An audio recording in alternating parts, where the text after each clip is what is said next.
Dear students, ഈ വീഡിയോയിലൂടെ നമ്മൾ ഡിസ്കസ് ചെയ്യുന്നത് EBIT EPS അനാലിസിസ് എന്നുള്ള ഒരു ടോപ്പിക്കാണ്. നമ്മളിനി ലിവറേജ് അനാലിസിസ് ഒക്കെ ചെയ്യുന്നതിന് മുമ്പായിട്ട്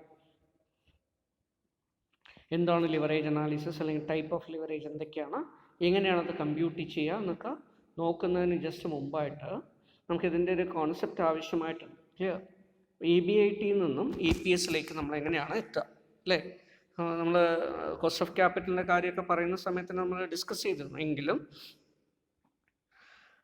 ഒരു ലെവൽ ഓഫ് EBIT തന്നിട്ടുണ്ടെങ്കിൽ, earnings before interest and tax തന്നിട്ടുണ്ടെങ്കിൽ അതിൽ ഇൻട്രസ്റ്റും ടാക്സും എല്ലാം കഴിച്ച് ഇക്വിറ്റി ഷെയർ ഹോൾഡേഴ്സിൻ്റെ ഏർണിങ്സിലേക്ക് നമ്മൾ എത്തി അതിനെ നമ്പർ ഓഫ് ഇക്വിറ്റി ഷെയർസ് കൊണ്ട് ഡിവൈഡ് ചെയ്ത് കഴിഞ്ഞാൽ നമുക്ക് EPS കിട്ടും. ക്ലിയർ? അപ്പോൾ EPS എന്ന് പറയുന്നത് ഒരു കമ്പനിയുടെ ഷെയർ ഹോൾഡേഴ്സിന് കിട്ടുന്ന ഏർണിങ്സിൻ്റെ വിഹിതമാണ്. ക്ലിയർ? ഒരു കമ്പനി ഉണ്ടാക്കിയിരിക്കുന്ന ഏർണിങ്സിൻ്റെ ഷെയർ ഹോൾഡേഴ്സിന് കിട്ടുന്ന വിഹിതമാണ് EPS എന്ന് പറയുന്നത്. അപ്പോൾ ഈ EPS കൂടുന്നുണ്ടോ കുറയുന്നുണ്ടോ നോക്കിയിട്ട് നമുക്ക് എന്ത് പറയാൻ പറ്റും? ഇക്വിറ്റി ഷെയർ ഹോൾഡേഴ്സിൻ്റെ റിട്ടേൺ, ഇക്വിറ്റി ഷെയർ ഹോൾഡേഴ്സിൻ്റെ വെൽത്ത്, ഇക്വിറ്റി ഷെയർ ഹോൾഡേഴ്സിൻ്റെ വാല്യൂ കൂടുന്നുണ്ടോ കുറയുന്നുണ്ടോ എന്ന് പറയാൻ പറ്റും. അപ്പോൾ അൾട്ടിമേറ്റ്ലി ഫിനാൻഷ്യൽ മാനേജ്മെൻറ്റ് ഒബ്ജക്റ്റീവ് എന്ന് പറയുന്നത് ഒരു ബിസിനസ്സിലുള്ള ഒരു കമ്പനിയുടെ ഇക്വിറ്റി ഷെയർ ഹോൾഡേഴ്സിൻ്റെ വെൽത്ത് മാക്സിമൈസ് ചെയ്യുക എന്നുള്ളതാണ്, അല്ലേ? അപ്പോൾ ആ വെൽത്ത് മാക്സിമൈസേഷൻ സാധ്യമാവണമെങ്കിൽ എന്ത് ചെയ്യണം? അവരുടെ EPS വർദ്ധിക്കണം. EPS എങ്ങനെ വർദ്ധിക്കും? അപ്പോൾ അതിന് വേണ്ടി നമ്മൾ എന്ത് ചെയ്യുന്നു? ഏർണിങ്സ് വർദ്ധിപ്പിക്കേണ്ടതായിട്ടുണ്ട്, അല്ലെങ്കിൽ മറ്റുള്ള സ്ട്രാറ്റജീസ് നമ്മൾ ഫോളോ ചെയ്യേണ്ടതായിട്ടുണ്ട്. ക്ലിയർ? അപ്പോൾ എങ്ങനെയാണ് നമുക്കിത് സാധ്യമാക്കാൻ പറ്റും? അപ്പോൾ അത് ചെയ്തെടുക്കണമെങ്കിൽ എല്ലാ തരത്തിലുള്ള അനാലിസിസ് ചെയ്യുമ്പോഴും നമുക്ക് ആവശ്യമായിട്ടുള്ളൊരു കാര്യമാണ് EBIT നിന്ന് നമ്മൾ EPSലേക്ക് അറൈവ് ചെയ്യുന്നു. അങ്ങനെ EPS കിട്ടിയ ശേഷം, അല്ലേ, അത് കൂടുന്നുണ്ടോ, കഴിഞ്ഞ വർഷത്തേക്കാളും കൂടിയിട്ടുണ്ടോ കുറഞ്ഞിട്ടുണ്ടോ, അല്ലെങ്കിൽ ഏത് ഓപ്ഷൻ സെലക്ട് ചെയ്യുമ്പോഴാണ് ഹയസ്റ്റ് EPS കിട്ടുക, അങ്ങനെയൊക്കെ നോക്കിയിട്ട് നമുക്ക് എന്ത് ചെയ്യാം? ഷെയർ ഹോൾഡേഴ്സിന് ഏറ്റവും ബെനിഫിഷ്യൽ ആയിട്ടുള്ള ഒരു കോഴ്സ് ഓഫ് ആക്ഷൻ, ക്ലിയർ, ഒരു ഓപ്ഷൻ അല്ലെങ്കിൽ ഒരു ചോയ്സ് നമുക്ക് എടുക്കാൻ പറ്റും, ഒരു ഡിസിഷൻ എടുക്കാൻ പറ്റും. ക്ലിയർ? സോ നമുക്ക് ഇതിൻ്റെ ഒരു കമ്പാരിസന് വേണ്ടി, ഒരു അനാലിസിസ് ചെയ്യുന്നതിന് വേണ്ടി ഒരു 3 ഫേമിനെ നമ്മൾ എടുക്കുന്നു. Clear? A, B and C അങ്ങനെ 3 ഫേമുകൾ, 3 കമ്പനികൾ നമ്മൾ എടുക്കുന്നു. ക്ലിയർ? സോ A എന്ന് പറയുന്നതിൻ്റെ ഒരു പ്രത്യേകത ഓൾ ഇക്വിറ്റി ഫേമാണ്. എല്ലാ ഷെയർ ക്യാപിറ്റലും, ക്ലിയർ, എല്ലാ ക്യാപിറ്റലും ആകെ 10 ലക്ഷം രൂപയുടെ ക്യാപിറ്റലുണ്ട്, മുഴുവനായിട്ടും ഇക്വിറ്റി ഷെയർസ് ആയിട്ടാണ് കൊണ്ടുവന്നിരിക്കുന്നത്. Clear? 10 lakh rupees of capital which is divided into 1 lakh equity shares of 10 each. 10 ലക്ഷം രൂപ അങ്ങനെയാണ് കൊണ്ടുവന്നിരിക്കുന്നത്.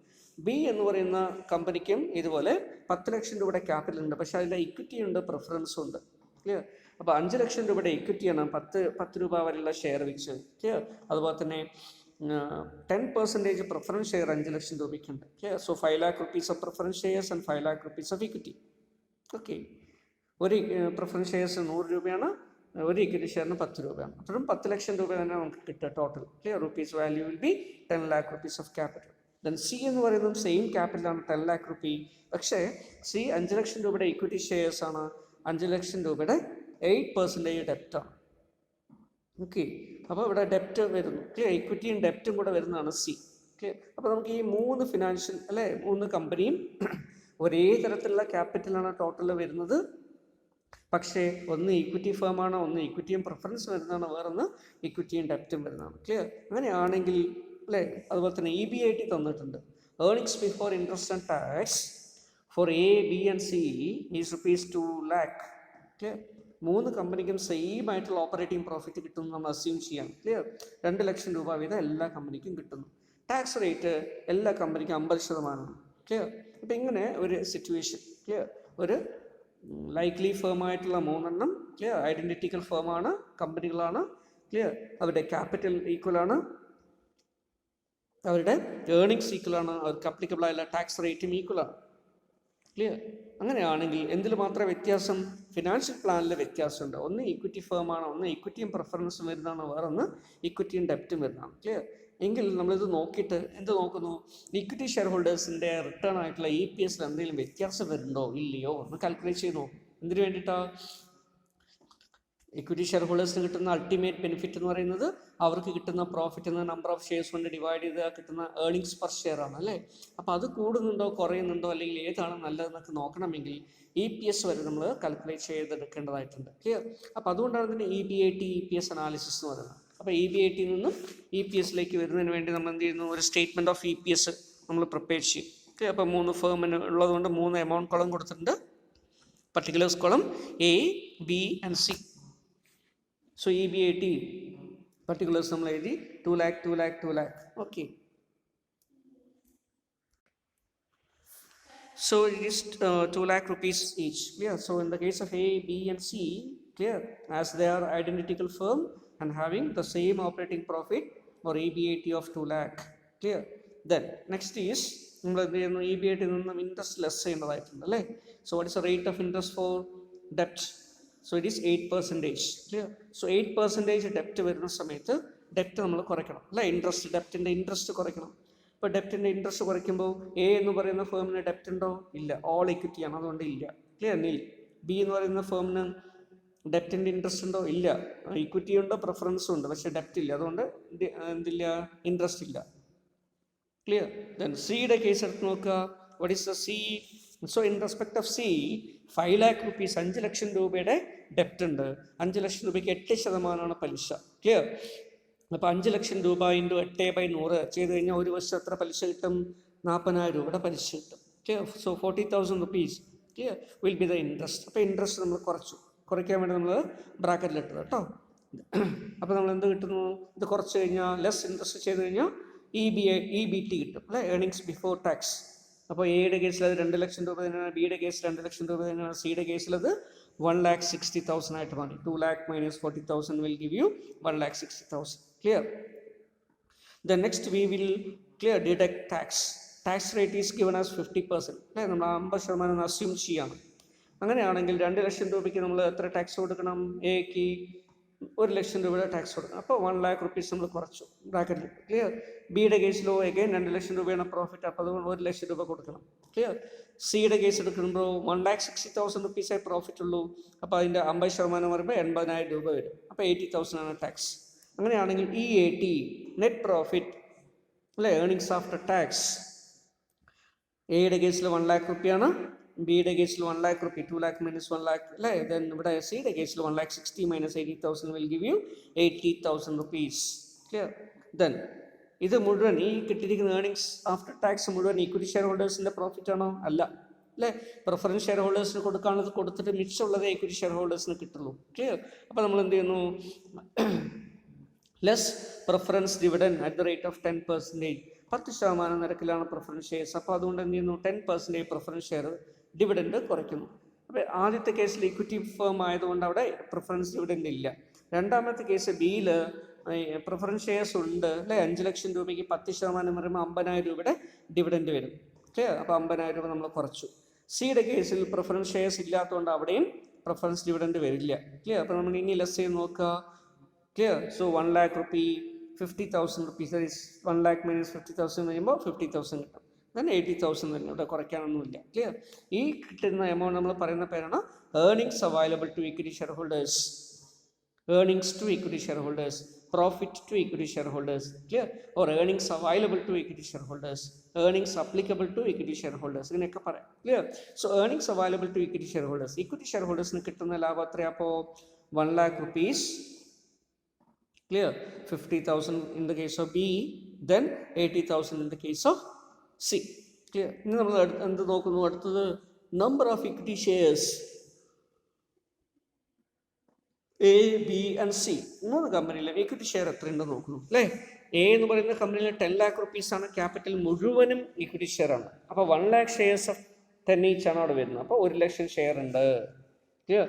ബി എന്ന് പറയുന്ന കമ്പനിയിൽ 5 ലക്ഷം രൂപയുടെ ഇക്വിറ്റി ഷെയർ, 5 ലക്ഷം രൂപയുടെ പ്രിഫറൻസ് ആണ്. അപ്പോൾ എത്രയാണ് നമ്പർ ഓഫ് ഇക്വിറ്റി ഷെയർ ഉണ്ടാവും? 5 ലക്ഷം ഡിവൈഡ് ബൈ 10 അല്ലേ. 10 രൂപയാണ് ഒരു ഷെയറിൻ്റെ വില എന്ന് പറഞ്ഞത്. അപ്പോൾ അതുകൊണ്ട് 50,000 ഷെയർസ് ആയിരിക്കും വരിക. ദെൻ സിയുടെ കേസിൽ 5 ലക്ഷം രൂപയുടെ ഇക്വിറ്റിയും 5 ലക്ഷം രൂപയുടെ ഡെപ്റ്റും ആണ് അല്ലേ. 5 ലക്ഷം രൂപ ഇക്വിറ്റി ആയതുകൊണ്ട് 5 ലക്ഷം ഡിവൈഡ് ബൈ 10 രൂപ പെർ ഷെയർ. അപ്പോൾ നമുക്ക് എത്ര കിട്ടും? 50,000 ഷെയർ കിട്ടും. ക്ലിയർ. ഇങ്ങനെ number of equity shares 1 lakh 50,000 50,000 കിട്ടി. ഇനി നമ്മൾ എന്ത് ചെയ്യുന്നു? EPS കാൽക്കുലേറ്റ് ചെയ്യുന്നു. What is EPS? EPS equal to earnings available to equity share holders divide by number of equity shares. Equity share ഹോൾഡേഴ്സിന് ലഭ്യമായിട്ടുള്ള പ്രോഫിറ്റിനെ നമ്പർ ഓഫ് ഇക്വിറ്റി ഷെയർസ് കൊണ്ട് ഡിവൈഡ് ചെയ്യാം. ക്ലിയർ. അങ്ങനെ ഡിവൈഡ് ചെയ്യുമ്പോൾ നമുക്കറിയാം earnings available to equity share holders തന്നിട്ടുണ്ട് 1 lakh. അപ്പോൾ നമ്മൾ എടുത്ത് എഴുതി. നമ്പർ ഓഫ് ഇക്വിറ്റി ഷെയർസ് നമുക്ക് കിട്ടിയിട്ടുണ്ട് 1,00,000 ഷെയർസ്. അപ്പോൾ 1,00,000 എഴുതി. So 1,00,000 rupee divide by 1,00,000 share equal to ₹1. 1 രൂപയാണ് EPS. ക്ലിയർ? അതിൻ്റെ അർത്ഥം എന്താ? ഒരു കമ്പനി എന്ന് പറയുന്ന കമ്പനി ബിസിനസ് ചെയ്തിട്ട് ക്ലിയർ ഇക്വിറ്റി ഷെയർ ഹോൾഡേഴ്സിന് 1 രൂപയുടെ ഏർണിങ്സ് ഉണ്ടാക്കി കൊടുക്കുന്നു. ഒരു ഷെയറിന് 1 രൂപയുടെ ഏർണിങ്സ് ഉണ്ടാക്കി കൊടുക്കും. 10 രൂപ വിലയുള്ള ഷെയറിന് 1 രൂപയുടെ ഏർണിങ്സ് ഉണ്ടാക്കി കൊടുക്കണമെന്ന് നമുക്ക് പറയാൻ പറ്റും. ക്ലിയർ? ദെൻ ബിയുടെ കേസിലോ 50,000 രൂപയാണ് earnings available to equity share holders. നമ്മളത് എഴുതി 50,000 രൂപ ഷെയർസ് ആണ് ഉള്ളത്. അപ്പോൾ 50,000 രൂപ divide by 50,000 share again 1 rupee, 1 രൂപയാണ് കിട്ടുക. ക്ലിയർ?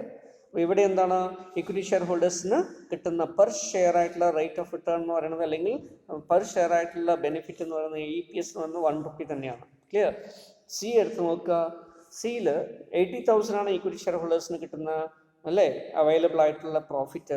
50,000 ഷെയർസ് ആണുള്ളത്. അപ്പോൾ 80,000 ഡിവൈഡ് ബൈ 50,000 ഷെയർസ് ചെയ്ത് കഴിഞ്ഞാൽ 1.6 കിട്ടി. ക്ലിയർ? അപ്പോൾ EPS എന്ത് ചെയ്തിരിക്കുന്നു? കുറച്ച് കൂടിയിരിക്കണം അല്ലേ? ഇത് മറ്റുള്ള ഫിനാൻഷ്യൽ ഓപ്ഷൻസുമായി ബന്ധപ്പെട്ട് മറ്റുള്ള കമ്പനിയുമായിട്ട് കമ്പയർ ചെയ്യുമ്പോൾ സി എന്ന് പറയുന്ന കമ്പനിയുടെ EPSൽ വർധനവ് വന്നിട്ടുണ്ട്. കാരണം എന്താ? ഈ കമ്പനി അല്ലേ അവർ സെയിം ക്യാപിറ്റലാണ് ഉപയോഗിച്ചിരിക്കുന്നത് അല്ലേ? സെയിം ടാക്സ് റേറ്റിൽ വരുന്നതാണ്. ക്ലിയർ? പക്ഷേ ഇവിടെ ഇവരെന്ത് ഉപയോഗിച്ചിട്ടുണ്ട്? ഡെപ്റ്റ് ഉപയോഗിച്ചിട്ടുണ്ട്. ക്ലിയർ? ഡെപ്റ്റിന് പൊതുവേ അല്ലേ എൻ്റെ കോസ്റ്റ് ഓഫ് ക്യാപിറ്റൽ കുറവായിരിക്കും. ഇക്വിറ്റിയേക്കാളും പ്രിഫറൻസിനേക്കാളും കോസ്റ്റ് ഓഫ് ക്യാപിറ്റൽ കുറവായിരിക്കും. റിക്വയർഡ് റേറ്റ് ഓഫ് റിട്ടേൺ കുറവായിരിക്കും. ക്ലിയർ? റിസ്ക് അല്ലേ അത്രത്തോളം ഇൻവെസ്റ്റേഴ്സ് ഉണ്ടാവില്ല. അപ്പോൾ അതൊക്കെ കൊണ്ട് എന്ത് സംഭവിക്കുന്നു? അവർക്ക് ഈ ടാക്സ് അഡ്വാൻറ്റേജും ടാക്സ് ഷീൽഡൊക്കെ വരുന്നതുകൊണ്ട് ഇങ്ങനെയുള്ള ഡെപ്റ്റ് ഇൻകോർപ്പറേറ്റ് ചെയ്തുള്ള ഒരു കമ്പനിയുടെ EPS ചെറുതായിട്ട് വർദ്ധിച്ചതായിട്ട് നമുക്ക് കാണാൻ പറ്റും. ക്ലിയർ? അപ്പോൾ ഇങ്ങനെ ഇത് അറിയുന്നതിന് വേണ്ടിയിട്ടാണ്. ഇപ്പോൾ ഈ കേസിൽ നമുക്ക് ഏത് കമ്പനിയുടെ ഫിനാൻഷ്യൽ പ്ലാനാണോ ഏറ്റവും നല്ലത്? എയുടെ പ്ലാനാണോ, ബിയുടെ പ്ലാനാണോ, അല്ലെങ്കിൽ സിയുടെ പ്ലാനാണോ, അല്ലെങ്കിൽ മുഴുവൻ ഇക്വിറ്റി ആണോ, അല്ലെങ്കിൽ ഇക്വിറ്റി ആൻഡ് പ്രിഫറൻസ് ആണോ നല്ലത്, അല്ലെങ്കിൽ ഇക്വിറ്റി ആൻഡ് ഡെപ്റ്റ് ആണോ നല്ലത്? നമുക്ക് അല്ലേ നമുക്ക് ധൈര്യമായിട്ട് പറയാൻ പറ്റും ഇക്വിറ്റിയും ഡെപ്റ്റും ഉപയോഗിക്കുന്നതാണ് ഒരു ഫേമിനെ സമയത്തോളം നല്ലതെന്ന് അല്ലേ? കാരണം എന്താ? അവിടെ EPS of the share holders can be increased. EPS വർദ്ധിക്കുമ്പോൾ എന്ത് സംഭവിക്കും? ഓട്ടോമാറ്റിക്കലി കമ്പനിയുടെ ഷെയർസിൻ്റെ മാർക്കറ്റിലുള്ള വില, പ്രൈസ് അതെന്ത് ചെയ്യും? വർദ്ധിക്കും. അപ്പോൾ ഷെയർ ഹോൾഡേഴ്സിൻ്റെ മാർക്കറ്റ് വാല്യൂ എന്ത് ചെയ്യും? കൂടും. അല്ലെങ്കിൽ അവരുടെ മാർക്കറ്റ് ക്യാപിറ്റലൈസേഷൻ കൂടും. ക്ലിയർ? അപ്പോൾ അവർക്ക് റിട്ടേൺ കൂടുതലായിട്ട് കിട്ടും. അപ്പോൾ ഇങ്ങനെ ഷെയർ ഹോൾഡേഴ്സിൻ്റെ വെൽത്ത് അല്ലെങ്കിൽ വാല്യൂ മാക്സിമൈസ് ചെയ്യുന്നതിന് ഒരു പ്രധാനപ്പെട്ട ഘടകമാണ് EPSൻ്റെ വർധനവ് എന്ന് പറയുന്നത്. ക്ലിയർ? അതുകൊണ്ട് ഡെപ്റ്റിന് EPSനെ വർദ്ധിപ്പിക്കാനുള്ള ഒരു കഴിവുണ്ട് അല്ലേ? അപ്പോൾ ഈ രീതിയിൽ നമ്മൾ എന്ത് ചെയ്യുന്നു? ഡിഫറെൻ്റ് ആയിട്ടുള്ള ഫിനാൻഷ്യൽ പ്ലാനുകളെ ടെസ്റ്റ് ചെയ്യുന്നതിന് വേണ്ടി ഇനിയിപ്പോൾ നമ്മളിത് ABC 3 കമ്പനികളായിട്ടാണ് പറഞ്ഞത്. ക്ലിയർ? ഇനി സപ്പോസ് 3 ഫിനാൻഷ്യൽ പ്ലാൻ ആണെന്ന് വിചാരിക്കുക. This is FP financial plan 1, this is FP financial plan 2, this is FP financial plan 3 ഇങ്ങനെയാണെന്ന് വിചാരിക്കുക. അങ്ങനെയാണെങ്കിൽ നമുക്ക് എടുക്കാം. ക്ലിയർ? അപ്പോഴും ഇതേ തന്നെയാണ് വരിക അല്ലേ? അപ്പോൾ ഏത് ഫിനാൻഷ്യൽ പ്ലാനിലാണ് അല്ലേ ഡെപ്റ്റ് നമ്മൾ കൂടുതൽ ഉപയോഗിക്കുമ്പോഴാണോ, അല്ലെങ്കിൽ ഇക്വിറ്റി ഉപയോഗിക്കുമ്പോഴാണോ, അല്ലെങ്കിൽ പ്രിഫറൻസ് ഉപയോഗിക്കുമ്പോഴാണോ നമുക്ക് EPS കൂടുതലായിട്ട് കിട്ടുന്നതെന്ന് മനസ്സിലാക്കാൻ ഇതിലൂടെ കഴിയും. ക്ലിയർ? അതനുസരിച്ച് ഏറ്റവും അഡ്വാൻറ്റേജസ് ആയിട്ടുള്ള രീതിയിലുള്ളൊരു പ്രൊപ്പോർഷൻ ഡെപ്റ്റും ഇക്വിറ്റിയും നമുക്ക് ചെയ്തുകൊണ്ട് ബിസിനസ് നടത്തിക്കൊണ്ടു പോകാൻ പറ്റും. ക്ലിയർ? അപ്പം അങ്ങനെയുള്ള ഒരു പർപ്പസിന് വേണ്ടിയിട്ടാണ് നമ്മൾ EBIT EPS അനാലിസിസ് ചെയ്യുന്നത്. ക്ലിയർ? ഇനി ചില സമയത്ത് EBIT EPS അനാലിസിസ് ഒക്കെ ചെയ്യുന്ന സമയത്ത് clear so based on the net profits clear or EBIT or based on the tax rate and based on the interest of debt and preference dividend percentage of preference dividend clear ചില സമയത്ത് ഏതോ ഒരു level of EBITയിൽ വെച്ചിട്ട് ഡെപ്റ്റ് ഉള്ളതും try ചെയ്താലും equity ഉള്ളത് try ചെയ്താലും preference ഉള്ളത് ട്രൈ ചെയ്താലും ക്ലിയർ EPS മാറ്റമില്ലാതെ കിട്ടും. Clear? EPS will be the same. Clear? അപ്പോൾ അതിനെ സംബന്ധിക്കുന്ന ഒരു പ്രോബ്ലമാണ് ഇവിടെ കൊടുത്തേക്കുന്നത്. ക്ലിയർ? എയും ബിയും സിയും 3 ഫേമാണ് തന്നെയാണ് നമ്മൾ അസ്യൂം ചെയ്തു. ടോട്ടൽ ക്യാപിറ്റലൊക്കെ സെയിം ആണ്. ക്ലിയർ? 10 ലക്ഷം 10 ലക്ഷം 10 ലക്ഷമാണ്. എ എന്ന് പറയുന്ന ഓൾ ഇക്വിറ്റി ഫേമാണ്. ക്ലിയർ? ബി എന്ന് പറയുന്നത് ക്ലിയർ 5 ലക്ഷം രൂപയുടെ ഇക്വിറ്റിയും 5 ലക്ഷം രൂപയുടെ പ്രിഫറൻസ് ഷെയറാണ്. പക്ഷേ പ്രിഫറൻസ് ഷെയർസിൻ്റെ പെർസെൻറ്റേജ് ഇവിടെ 5% പ്രിഫറൻസ് ഷെയർസാണ്. Clear? Then equity shares equity and ഡെപ്റ്റ് കേസസിൽ ക്ലിയർ ഇക്വിറ്റി 5 ലക്ഷം രൂപയ്ക്ക് ഇക്വിറ്റിയും 5 ലക്ഷം രൂപയുടെ 10% ഡെപ്റ്റ് ഉണ്ട്, 10% ഡെപ്റ്റും ഉണ്ട്. ക്ലിയർ? EBITയുടെ ലെവൽ എയും ബിക്കും സിക്ക് 1 lakh rupees പെർ ഇയർ ആണ് EBIT ഉണ്ടാക്കാൻ പറ്റുക. ക്ലിയർ? അതുപോലെ ടാക്സ് റേറ്റ് 50% തന്നിട്ടുണ്ട്. ക്ലിയർ? ഇങ്ങനെയാണെങ്കിൽ നമ്മൾ വീണ്ടും EBIT ചെയ്ത് നോക്കുക, APSലേക്ക് കൊണ്ടുവരിക. അല്ല, EBIT നമ്മൾ എഴുതി 10 lakh. ക്ലിയർ? ഇൻട്രസ്റ്റ് നമ്മൾ എടുത്ത് എഴുതി 10% കുറച്ചു. സിക്ക് മാത്രം ഇൻട്രസ്റ്റ് ഉള്ളതുകൊണ്ട് 10% കുറച്ചു. അല്ലേ? അപ്പോൾ 1 lakhന്റെ ക്യാപിറ്റൽ എത്രയാണ്? ഇൻട്രസ്റ്റ് കാൽക്കുലേറ്റ് ചെയ്യുന്ന ക്യാപിറ്റലാണ് അല്ലേ? സോ ക്യാപിറ്റൽ എത്രയാണ്? 5 lakh rupees ആണ്. അപ്പോൾ 5 ലക്ഷം into 10/100, so will give you 50,000 rupees. 50,000 രൂപയുടെ ഇൻട്രസ്റ്റ് വന്നു. ഇനി EBT എടുക്കുമ്പോഴോ 1 lakh rupee 50,000 ആയിട്ട് മാറി. Then tax at the rate of 50% നമ്മൾ കുറച്ചു. ക്ലിയർ? അപ്പോൾ ഇവിടെയൊക്കെ 50,000 ആണ്, ഇവിടെ 25,000 രൂപയാണ് ഉള്ളൂ. ക്ലിയർ? 50,000ൻ്റെ പകുതി അല്ലെങ്കിൽ 50%. Clear? So EAT, earnings after tax, is 50,000 and 25,000. Clear? Then preference dividend.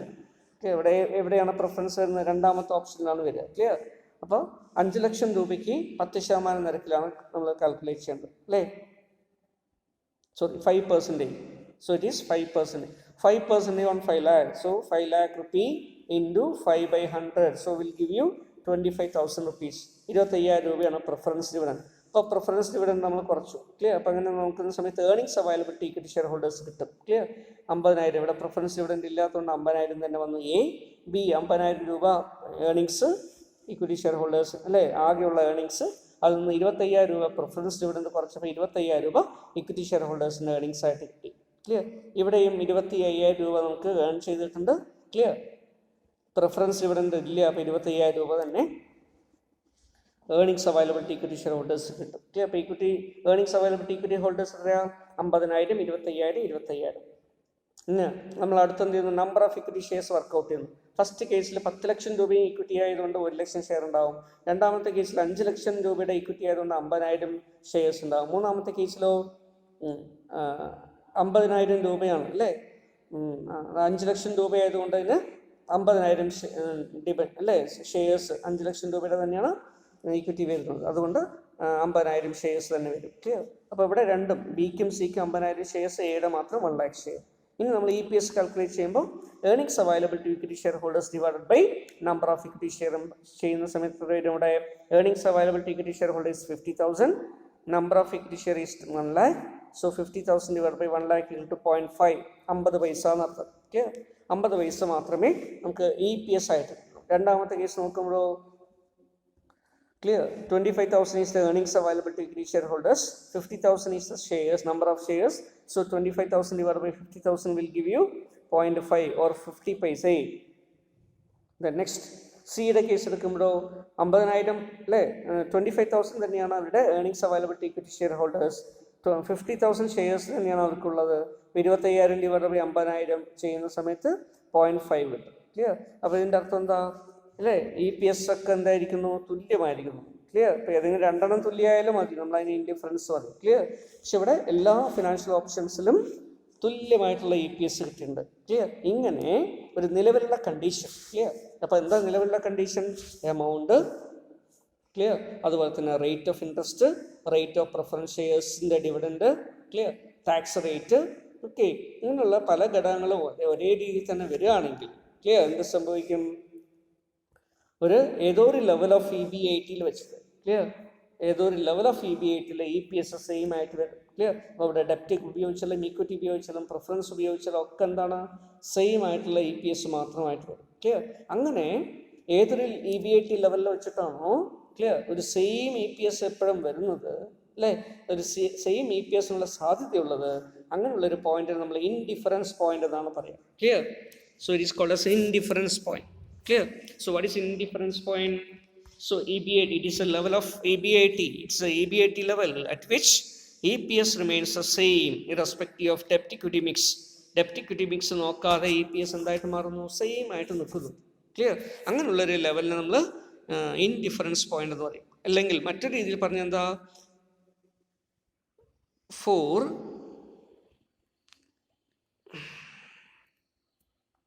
For the two alternative financial plans, clear? രണ്ടോ അതിലധികം വരുന്ന ആൾട്ടർനേറ്റീവ് ആയിട്ടുള്ള ഫിനാൻഷ്യൽ പ്ലാൻ, ഒന്നെടുത്തു കഴിഞ്ഞാൽ മറ്റൊന്നെടുക്കാൻ പറ്റാത്ത രീതിയിലുള്ള ആൾട്ടർനേറ്റീവ് ഫിനാൻഷ്യൽ പ്ലാൻസിൽ നിന്നുള്ള ഫിനാൻഷ്യൽ പ്ലാൻ എന്ന് പറയുന്നത് ഡെപ്റ്റ് ഇക്വിറ്റി ഇതിൻ്റെയൊക്കെ കമ്പോസിഷൻ എന്തായിരിക്കും നിശ്ചയിക്കുന്നതാണ് ഫിനാൻഷ്യൽ പ്ലാൻ. ക്ലിയർ?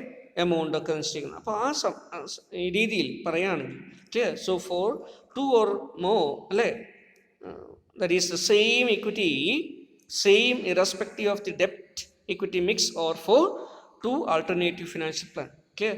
ഏതെങ്കിലും 2 ഫിനാൻഷ്യൽ ആൾട്ടർനേറ്റീവ് ഫിനാൻഷ്യൽ പ്ലാൻസിനോ അതല്ലെങ്കിൽ അല്ലേ ഡെപ്റ്റ് ഇക്വിറ്റി മിക്സ് മാറുന്നതിനനുസരിച്ച് ഒന്നും മാറാതെ എന്ത് സംഭവിക്കുന്നു, സെയിം ആയിട്ടുള്ള EPS കിട്ടുന്നുണ്ടെങ്കിൽ അതിന് നമുക്ക് ഇൻഡിഫറൻസ് പോയിന്റ് എന്ന് പറയാം. Clear? So what is indifference point? Indifference point is an EBAT level, clear, at which the EPS remains constant, clear, irrespective of the change, clear, irrespective of the changes in the debt equity mix. ഇപ്പോൾ capital മിക്സിലുള്ള changes എന്തിനെ ബാധിക്കുന്നില്ല, EPSനെ ബാധിക്കുന്നില്ല, ഏതോ ഒരു EBAT ലെവലിൽ. Clear? ഇപ്പോൾ നമ്മുടെ ഇവിടെ 1 lakh ആണ് പറഞ്ഞത്. So 1 lakh rupee is the indifference point of the EBAT. ഇപ്പോൾ EBATയുടെ ഇൻഡിഫറൻസ് പോയിന്റ് ആയിട്ട് പറയാം. ക്ലിയർ? അതിനേക്കാളും കൂടും കുറയുന്നതിനനുസരിച്ച് വേരിയേഷൻ വരും. ക്ലിയർ? ഇപ്പോൾ ഏതോ ഒരു ലെവൽ വരെ ഇത് അല്ലേ എന്തായിരുന്നു, ഏത് ഫിനാൻഷ്യൽ പ്ലാൻ എടുത്താലും തുല്യമായിട്ട് വരുന്നു. ക്ലിയർ? ഡെപ്റ്റ് ആണെങ്കിലും പ്രിഫറൻസ് ആണെങ്കിലും ഇക്വിറ്റി ആണെങ്കിലും ഒക്കെ തുല്യമായിട്ട് വരുന്നു. ക്ലിയർ? അപ്പം ഇങ്ങനെ വരുന്നത് സെയിം EPS കിട്ടുന്ന സിറ്റുവേഷനെ പറയുന്ന പേരാണ് ഇൻഡിഫറൻസ് പോയിന്റ്. ക്ലിയർ? പരീക്ഷയ്ക്ക് ഇങ്ങനെ ചോദിച്ചിട്ടുണ്ട് കേട്ടോ, 2 മാർക്കിനൊക്കെ ആയിട്ട്. What you mean by indifference point? Okay. ഇപ്പോൾ ടെക്സ്റ്റിൽ ഇതുപോലുള്ള ക്വസ്റ്റ്യൻസ് ഉണ്ടാവും. എടുത്ത് അറ്റംപ്റ്റ് ചെയ്യുക. ഡൗട്ട്സ് ഉണ്ടെങ്കിൽ നിങ്ങൾ ഗ്രൂപ്പിൽ ചോദിക്കുക കേട്ടോ.